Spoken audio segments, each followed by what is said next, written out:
Hey folks, not really a rescue as much as it is a favor for a friend. They found this on sale somewhere and they liked it, so they want it redone to a different color than it currently is. There is some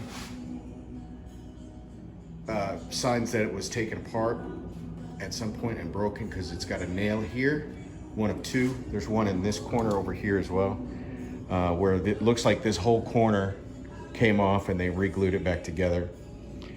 I can't tell if this is handmade or if it's a manufacturer's table because there's no markings on it and it has all the earmarks of being something someone made in their garage and put together.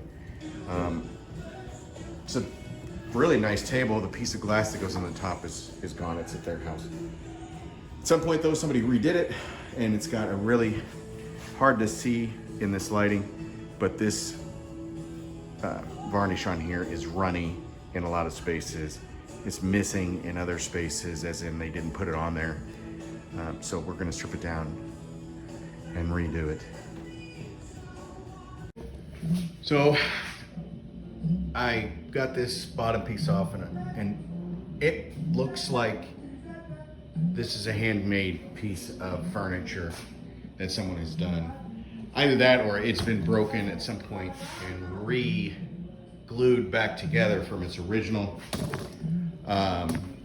These legs are glued on and because this isn't mine and it's not some piece of furniture that I'm rescuing from the garbage, I am not going to attempt to heat the glue and take them apart because this looks pretty fragile and I would hate to break someone else's table unnecessarily, especially since I don't know how much they paid for it. So that's what we're gonna do.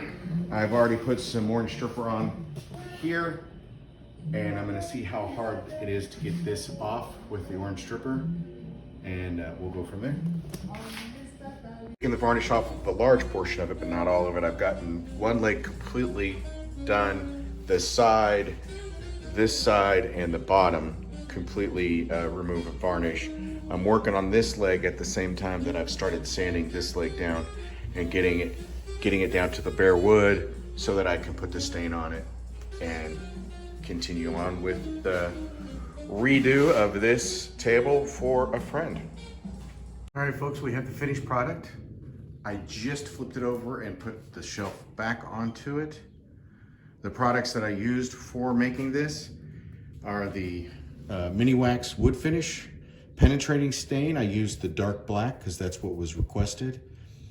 The True Black, 27%. I used a poly, a wipe-on poly cover for the satin look that you see on this now. I used mineral spirits for cleanup, and I used the citrus orange to strip the original covering off of this. So the glass piece that sits on top of here and makes it kind of a shadow box coffee table is at the owner's home so that I wouldn't break it. And that's a likely scenario. So you can see the grain in the wood. This turned out really, really well. As you remember from the beginning, it's a dark red wood with a white leg, table leg wood. And it turned out pretty good, I thought. I like the sheen, I like the reddish in the color, and so does the owner that asked me to do this. And I think it turned out overall very well. And it's gonna be beautiful in their living room. Anyway, folks, this piece was a little difficult because, as I stated before, I couldn't take these things apart because of the damage that had been done earlier and the way that it was put together and re-glued back together and originally made. This was obviously a handmade piece. Whoever did it cared about it, enjoyed it, and I have restored it and refinished it according to the owner's wishes, and I think they're going to be very happy. Anyway, folks, thanks very much for joining me here, and I really appreciate your attendance to my videos. I hope that you found them at least entertaining. Thanks.